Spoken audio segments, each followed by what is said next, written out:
दोस्तों, अगर आप हमारे चैनल पर नए हैं तो हमारे चैनल को करिए सब्सक्राइब, साथ ही दिए गए बेल आइकन पर भी क्लिक कीजिए ताकि आने वाली वीडियो की नोटिफिकेशन आपको जल्दी से जल्दी मिलती रहे। नमस्कार दोस्तों, स्वागत है आप सबका हमारी इस एजुकेशन क्लास में जिसका नाम है टेक्निकल फादर और मैं हूं आपके साथ दीपक चौहान। जो हमारा पहला लेक्चर था उसमें हमने कुछ क्वेश्चनों के आंसर आपसे पूछे थे, लेकिन कुछ ही बच्चे हैं जिन्होंने सही जवाब दिए हैं, लेकिन मैक्सिमम बच्चे ऐसे थे जिन्होंने जवाब नहीं दिया है। या तो वो पढ़ाई नहीं कर रहे हैं या फिर वो जवाब देना नहीं चाहते हैं। कई बार रिक्वायरमेंट आती है, बच्चों की जो रिक्वेस्ट आती है कि सर पीएलसी सिखाओ, तो ये सिखाओ वो सिखाओ, बहुत सारी डिमांड होती है।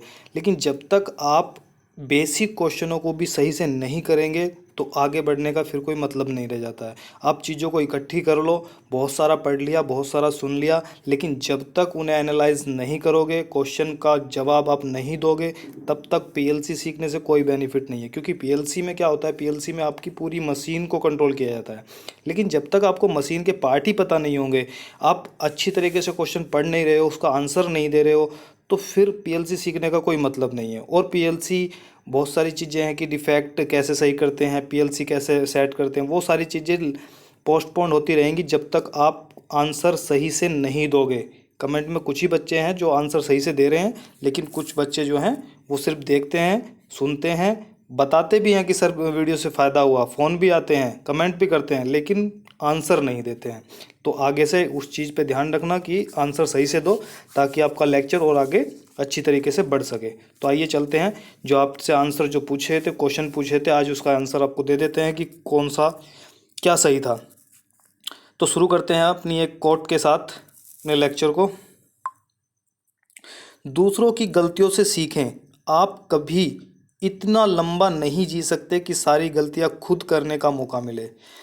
जी हाँ, आपको क्या करना चाहिए, दूसरों को देखकर ही सीखना चाहिए, क्योंकि आप इतनी लंबी आयु तक नहीं जिएंगे, ताकि आप अपनी गलतियों से ही सीखें। तो दूसरों की गलती से सीखना बहुत ज़्यादा अच्छा होता है। ये किसने कहा था, ये विवेकानंद ने भी कहा था। विवेकानंद साहब थे, उन्होंने कहा था कि आप दूसरे को देखें और उससे सीखें, और वो गलती ना करें जो गलती दूसरे ने की थी। और वही कहीं ना कहीं अगर हम हिस्ट्री की बात करें, इतिहास की बात करें, तो इतिहास भी हमें क्या सिखाता है, यही तो सिखाता है। वरना इतिहास पढ़ने का फ़ायदा क्या है? इतिहास पढ़ने का सिर्फ यही फ़ायदा है कि जो इतिहास में कोई भी राजा महाराजा या जो भी लोग थे जिन्होंने जो गलती करी वो हम ना करें। जिन्होंने जो अच्छे काम उस टाइम पे किए थे उसका रिजल्ट क्या हुआ था, वो रिजल्ट हमें भी मिलेगा अगर हम वैसा काम करेंगे। तो हिस्ट्री हमें यही सिखाती है, इसलिए दूसरों की गलती से सीखना चाहिए, कभी भी अपनी गलती से का मौका नहीं आना चाहिए। आइए चलते हैं। हमारा पहला क्वेश्चन था, इंजेक्शन मोल्डिंग मशीन का आविष्कार कब हुआ था? और बहुत अच्छा जवाब बच्चों ने दिया है, 1872 में ये हुआ था इंजेक्शन मोल्डिंग का आविष्कार। नेक्स्ट क्वेश्चन है, इंजेक्शन मोल्डिंग मशीन में कितने प्रकार की, इंजेक्शन मोल्डिंग मशीन कितने प्रकार की होती है? तो ये हम जो सामान्यतः है 3 प्रकार की पढ़ते हैं, injection injection moulding machine, semi automatic और fully automatic injection moulding machine. तो इन्हें याद रखना है कि कौन कौन से टाइप्स की इंजेक्शन मोल्डिंग मशीन है। इंजेक्शन मोल्डिंग मशीन को कितने भागों में डिवाइड किया जाता है? कई बार क्वेश्चन पूछा जाता है। एक तो इसे हम किस में करते हैं, 2 भागों में डिवाइड करते हैं। इंजेक्शन यूनिट होती है, दूसरी क्लैंपिंग यूनिट होती है, और एक तीसरी यूनिट भी होती है, लेकिन उसे मशीन का पार्ट नहीं माना जाता, वो अलग से लगाया जाता है और उसे बोलते हैं मोल्ड यूनिट। ठीक है, तो वो उसका पार्ट नहीं होता, लेकिन वो आता है उसमें ही। साइकिल टाइम में कौन कौन से टाइम को ऐड किया जाता है? तो साइकिल टाइम में कौन कौन से टाइम आते हैं? Mould close time cycle time का पार्ट है, फिर इंजेक्शन टाइम होगा, उसके बाद होल्डिंग टाइम होता है, उसके बाद कूलिंग टाइम होता है, फिर मोल्ड ओपन टाइम होता है, और इजेक्शन टाइम होता है। इन 6 के 6 को ऐड करके जो बनाया जाता है, टोटल किया जाता है, उसे ही हम बोलते हैं साइकिल टाइम। मोल्ड कितने प्रकार के होते हैं? मोल्ड सामान्यतः जो हम 5 प्रकार के यूज करते हैं। 2 प्लेट मोल्ड होता है, 3 प्लेट मोल्ड होता है, सेमी हॉट रनर होता है, फुल्ली हॉट रनर होता है, और स्प्लाइट मोल्ड होता है। तो ये याद रखने हैं आपको। मोल्ड के कितने भाग होते हैं? तो मोल्ड को हम मेनली 2 पार्टों में डिवाइड करते हैं, एक कोर होता है और एक कैविटी होती है। और ध्यान रखना है, जो कोर होता है उसे मेल पार्ट भी कहा जाता है, और जो कैविटी होती है उसे फीमेल पार्ट भी हम लोग कहते हैं। HRTC की फुल फॉर्म, तो hot runner temperature controller, hot runner temperature controller. और ये हॉट रनर मोल्ड के लिए यूज होता है, क्योंकि हॉट रनर मोल्ड होता है उसमें एक मैनीफोल्ड प्लेट लगी होती है जिसमें हीटर लगे होते हैं, और HRTC ही उस टेम्परेचर को कंट्रोल करके चलती है। इसके बाद आता है MTC, मोल्ड टेम्परेचर कंट्रोलर। कुछ बच्चों ने इसे मोल्ड की जगह क्या लिखा हुआ है, मशीन टेम्परेचर कंट्रोलर। तो ये मशीन नहीं होता है, ये मोल्ड टेम्परेचर कंट्रोलर होता है, तो उसे आप सही कर लें। ब्लो मोल्डिंग मशीन कितने प्रकार की होती है? तो ब्लो मोल्डिंग को हम सामान्य से क्या देखते हैं, जनरली इंजेक्शन ब्लो मोल्डिंग होती है जिसमें प्री फॉर्म बनाए जाते हैं। फिर एक्सट्रूजन ब्लो मोल्डिंग होती है, इसमें स्क्रू क्या घूमता है, कंटिन्यूअस प्रोसेस है, और इसमें पेरिजन बनाए जाते हैं। स्टेज ब्लो मोल्डिंग क्या होती है, जो इंजेक्शन से हम प्री फॉर्म बनाते हैं उसे ले जाकर बोतल जो बनाने का कार्य करते हैं वो स्टेज ब्लो मोल्डिंग के अंदर करते हैं। प्री फॉर्म कौन सी मशीन से बनाया जाता है? तो प्री फॉर्म में क्या होता है, जनरली इंजेक्शन ब्लो मोल्डिंग से बनाया जाता है। लेकिन अगर इस ब्लो मोल्डिंग को हटा दें और इंजेक्शन ही रहे तो इंजेक्शन मोल्डिंग मशीन से भी प्री फॉर्म बनाए जा सकते हैं। और ये कौन से मटेरियल से बनाए जाते हैं, इसका कमेंट बॉक्स में नीचे लिखे कि जो प्री फॉर्म बनाए जाते हैं कौन से मटेरियल से बनाए जाते हैं। नेक्स्ट है, पेरिजन कौन सी मशीन से बनाया जाता है? तो जो पेरिजन होता है वो एक्सट्रूजन ब्लो मोल्डिंग से बनाया जाता है, और ये एक कंटिन्यूस चलने वाला प्रोसेस है, और इसमें लगातार पेरिजन नीचे की तरफ निकलता रहता है डाई से। आई बोल्ट कहाँ लगा होता है? आई बोल्ट मोल्ड में लगा होता है। इसका काम क्या होता है, ये मोल्ड हो गया, इसमें एक आई बोल्ट लगा होता है, और इससे हम क्या करते हैं, क्रेन लेकर आते हैं। अगर मोल्ड को हमें अनलोड और लोड करना हो तो हम उसे क्या करते हैं, इसमें क्रेन को लगाते हैं और मोल्ड को उतार लेते हैं या मशीन के ऊपर लगा देते हैं। तो ये आई बोल्ट की सहायता से करते हैं। स्क्रू के कितने जोन होते हैं? तो स्क्रू के कितने जोन होते हैं? स्क्रू के 3 जोन होते हैं। कौन कौन से? एक फीड जोन होता है, एक कंप्रेशन जोन होता है, और एक मैट्रिक जोन होता है। तो याद रखना है 3 जोन होते हैं। मोल्ड और नोजल का जो अलाइनमेंट करता है उसका किसका प्रयोग इसमें किया जाता है? तो ये लोकेटिंग रिंग होती है, ये इन दोनों के बीच में लगी होती है, ताकि जो मोल्ड का नोजल का गेट और जो मोल्ड का गेट होगा वो बिल्कुल एक दूसरे से सही से अलाइनमेंट हो जाए और हमें मोल्ड को लगाने में कोई भी प्रॉब्लम का सामना ना करना पड़े। इंजेक्शन मोल्डिंग मशीन सामान्यतः कौन से हीटर का प्रयोग किया जाता है? तो इसमें बैंड हीटर लगाए जाते हैं। ऐसा नहीं है कि हीटर यही है, हीटर कार्टराइज हीटर होता है, पेंसिल हीटर होता है, नोजल हीटर होता है, कई तरह के हीटर होते हैं, लेकिन हम जो सामान्यतः यूज करते हैं बैंड हीटर का प्रयोग करते हैं। कमेंट बॉक्स में बताना है कि बैंड हीटर का ही प्रयोग सामान्यतः ज़्यादातर क्यों करते हैं, क्या होता है, क्या फ़ायदा होता है बैंड हीटर लगाने से। इंजेक्शन मोल्डिंग मशीन में कैविटी और कोर को कौन कौन सी प्लेटों में लगी होती है? तो जो कोर लगी होती है वो मूविंग प्लेट में लगी होती है, जो कैविटी लगी होती है वो फिक्स प्लेट में लगी होती है।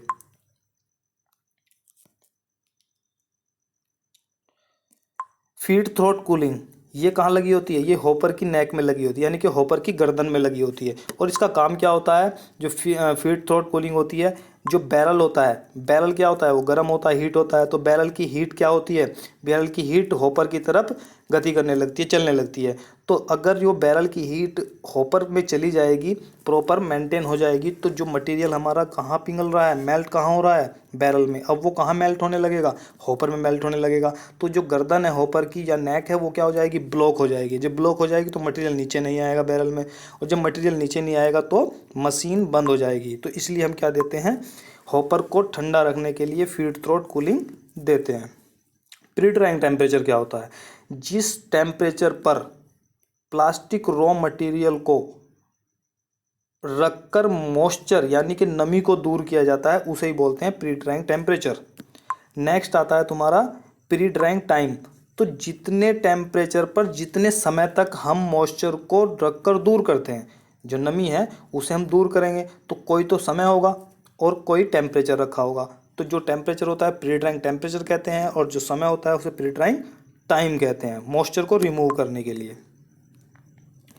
मटेरियल में यदि नमी होगी तो कौन सा डिफेक्ट आएगा? तो मैक्सिमम जो हमें देखने को मिलता है वो सिल्वर देखने को मिलता है। अगर आपके मटेरियल में नमी है तो बहुत बड़ी मात्रा में सिल्वर आपको देखने को मिलेंगे। स्क्रू किस दिशा में घूमता है? तो स्क्रू क्या घूमता है? स्क्रू एंटी क्लॉकवाइज घूमता है, उल्टी दिशा में ये घूमता है। थर्मोकपल का क्या काम होता है? थर्मोकपल का जो काम होता है वो टेम्परेचर को सेंस करना होता है, और जो थर्मोकपल लगा होता है वो बैरल के ऊपर लगा होता है। MFI के द्वारा रॉ मटेरियल का कौन से गुण का टेस्ट किया जाता है, तो इसके द्वारा जो किया जाता है फ्लो प्रॉपर्टी चेक की जाती है, किसी भी मटेरियल की एमएफआई द्वारा फ्लो प्रॉपर्टी। इसके नाम में भी तुमने देखा होगा मेल्ट फ्लो इंडेक्स, यानी कि फ्लो प्रॉपर्टी मटेरियल की चेक की जाती है एमएफआई विधि से। नीचे कमेंट बॉक्स में बताओ कि एमएफआई का जो एएसटीएमडी होता है वो कितना होता है। थर्मोसेट प्लास्टिक मटेरियल के 3 नाम, एमएफ, यूएफ और PF. Melamine formaldehyde, urea formaldehyde और फिनोल फॉर्मेल्डिहाइड, और इपोक्सी भी होता है।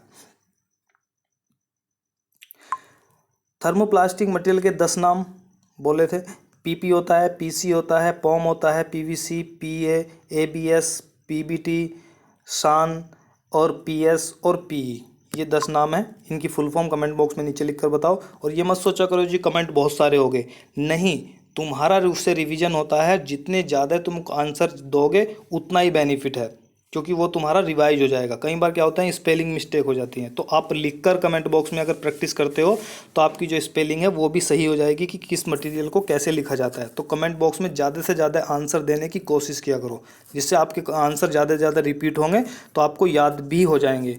और एक दूसरे का आंसर रिव्यू भी किया करो, उसे भी पढ़ा करो जो दूसरे ने आंसर दिया। क्या पता जो चीज़ का तुम्हें नहीं पता हो उसका भी वहाँ से पढ़ोगे तो तुम्हें पता लग जाएगा।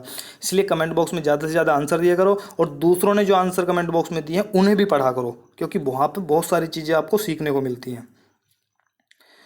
पॉम की फुल फॉर्म पॉलीऑक्सी मिथाइल, पॉलीऑक्सी मिथाइल होता है पॉम। पीवीसी का फुल फॉर्म क्या होती है, पॉलीविनाइल क्लोराइड होती है। एबीएस एक्रिलोनाइट्राइल ब्यूटाडाइन और स्टायरीन।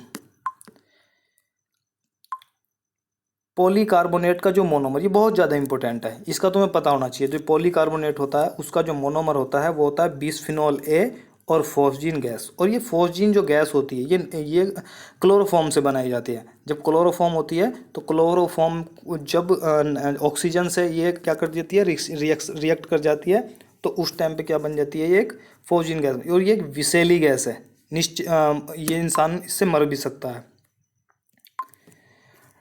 टाई बार में कौन सी प्लेट गति करती है, तो मूविंग प्लेट गति करती है, जो मोल्ड को ओपन और क्लोज करने का काम करती है। क्लैंपिंग फोर्स इंजेक्शन प्रेशर से ज़्यादा होना चाहिए, बिल्कुल ज़्यादा होना चाहिए, वरना तो इंजेक्शन होगा ही नहीं। मोल्ड में वेंटिंग क्यों दी जाती है, मोल्ड में क्या होता है कि जैसे ही हम मटेरियल को भरते हैं, कोई भी चीज़ देख लो आप, हर जगह क्या है, एयर है। जब एयर कहीं से रिमूव होगी वहाँ पर दूसरी चीज़ तभी आएगी। तो मोल्ड के अंदर भी क्या होती है, एयर होती है, इंप्रेशन के अंदर, कैविटी के अंदर। जब तक उसके अंदर से एयर नहीं निकलेगी तो मटेरियल उसमें एंट्री नहीं करेगा। और कहीं ना कहीं शॉर्ट पीस आने का कारण भी ये होता है, क्योंकि वेंटिंग हमारी बंद हो जाती है, मटेरियल वहाँ पर पहुँच नहीं पाता, क्योंकि एयर रिलीज़ नहीं हो पाती। इस वजह से हमारा क्या आ जाता है, शॉर्ट पीस आ जाता है।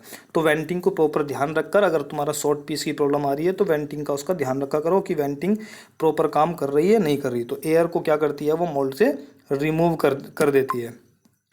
फीड सिस्टम में कौन कौन से भाग आते हैं, तो स्प्रू आता है, रनर आता है और गेट आता है। इन तीनों का ध्यान रखना है।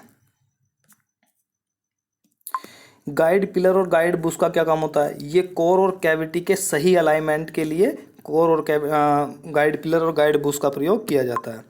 बैक प्रेशर का प्रयोग क्यों किया जाता है, बैक प्रेशर का जो मेन रीज़न है वो बिल्कुल यही है कि प्रॉपर मिक्सिंग के लिए, जो प्लास्टिक मटेरियल है उसकी मिक्सिंग अच्छी तरीके से हो सके, उसके लिए बैक प्रेशर का प्रयोग किया जाता है। कूलिंग टाइम कम करने से कौन सा डिफेक्ट आपको देखने को मिलता है, तो सिंकेज देखने को मिलता है। अगर आप कूलिंग टाइम कम कर दोगे तो सिंकेज आपको मिल जाएगा देखने को। कौन सी मशीन में स्क्रू लगातार घूमता है, तो extrusion blow moulding, pipe plant, film plant, जो भी कंटिन्यूअस चलने वाला प्रोसेस है उसमें स्क्रू निरंतर गति करता ही रहेगा। प्रोडक्ट में आने वाले 10 डिफेक्ट, शॉर्ट आता है जब पार्ट क्या अधूरा बन जाता है, फ्लैश जब मोल्ड के अंदर मटेरियल एक्स्ट्रा चला जाता है, फ्लो मार्क आ जाता है, एक बहने का निशान, इस टाइप का निशान आ जाएगा। सिंक मार्क आएगा, सिंक मार्क का मतलब जैसे तुमने सड़कों में गड्ढे देखे होंगे, वो क्या होते हैं, वो सिंक मार्क ही होते हैं, तो वो पार्ट में मिल जाएंगे आपको। सिल्वर मार्क आएगा, ये सिल्वर टाइप एक चमकता हुआ दिखाई देगा आपको। ये वारपेज, ये पार्ट में एक तरीके से बैंड टाइप आ जाएगा, और ये पीबीटी मटेरियल में ज़्यादा आता है। सिंकेज आपको देखने को मिलेगी, अगर कूलिंग कम है तो सिंकेज मिल जाएगी। बबल आता है, इजेक्टर मार्क आ जाएगा अगर आपकी कूलिंग बंद पड़ी हुई है। स्प्रे मार्क आ जाएगा। ये 10 डिफेक्ट आपको ध्यान रखने हैं, कभी भी पूछे जा सकते हैं। मोल्ड में सिलिकॉन स्प्रे का काम क्या होता है, हमने यहाँ पर लिखा हुआ है कि पार्ट को रिलीज़ करने के लिए, लेकिन कई बार क्या करते हैं बच्चे बताते हैं कि जो इस सिलिकॉन स्प्रे होती है उसका यूज़ किया जाता है, वो पार्ट में एक चिकनाई, जो मोल्ड में एक चिकनाई पैदा हो जाएगी और उससे पार्ट जो है नहीं चिपकेगा। वो ऐसा नहीं होता है, ऐसा कुछ नहीं होता है। जहाँ मोल्ड क्या होता है, मोल्ड का कोई पार्ट ऐसा होता है जिसकी जो फिनिशिंग है वो अच्छी नहीं हो पाती है, तो वो पार्ट को गर्म होने पे पकड़ना शुरू कर देता है। तो जैसे हम इस सिलिकॉन स्प्रे मारते हैं तो वो उतना पार्ट जो मोल्ड पार्ट को पकड़ रहा था, अब वो क्या करेगा, वो ठंडा हो जाएगा वहाँ से। तुमने कई बार देखा होगा कि 10 पार्ट के बाद हमें सिलिकॉन स्प्रे मारनी पड़ रही है, 15 पार्ट के पास मारनी पड़ रही है। इसका मतलब क्या होता है कि वो पार्ट कुछ देर के लिए ठंडा हो गया, लेकिन जैसे वो धीरे धीरे गर्म हुआ तो फिर से उसने पार्ट को पकड़ना शुरू कर दिया। फिर से हम स्प्रे मारेंगे तो वो फिर ठंडा हो जाएगा और फिर से पार्ट सही से रिलीज़ होने लगेगा। ठीक है, तो आज के लिए इतना ही, ये सारे क्वेश्चन आपके हो गए। और मैं बता दूं कि किन किन बच्चों ने सही आंसर दिए थे। एक मंजीत है जिन्होंने सारे आंसर, बहुत अच्छे आंसर दिए हैं, और एक दो बच्चा आशुतोष वगैरह है, मेरे नाम ख्याल में नहीं है, और उन बच्चों ने बहुत अच्छे आंसर दिए हैं। और पूरे संजीत है, संजीत ने भी अच्छे आंसर दिए हैं, तो सभी ने अच्छे आंसर दिए गए हैं। तो सभी जो है ज़्यादा से ज़्यादा आंसर दिया करो, लाइक किया करो, ताकि दूसरों को भी बेनिफिट हो। एक बच्चे की आज कॉल भी मेरे पास आई थी, तो उसने बताया कि सर इन वीडियो से मुझे इतना बेनिफिट हुआ है कि आज मैं 20+ हो चुका हूँ, मैं इन वीडियो को देखकर। तो बड़ा वो खुश था, बड़ा वो धन्यवाद कर रहा था कि सर बहुत अच्छी सिंपल लैंग्वेज में हमें चीज़ें मिल रही हैं। तो आप ज़्यादा से ज़्यादा लाइक किया करो ताकि दूसरे लोगों को भी फ़ायदा हो जाए। आपको पता है कि कॉलेज वगैरह में उतनी पढ़ाई उस तरीके से नहीं हो पाती, तो आप यहीं से आप कर सकते हो। तो आज के लिए इतना ही, मिलते हैं नेक्स्ट वीडियो में। तो अगर वीडियो से आपको बेनिफिट हुआ है कुछ भी, तो इसे लाइक करें, शेयर करें और चैनल को सब्सक्राइब करें। धन्यवाद।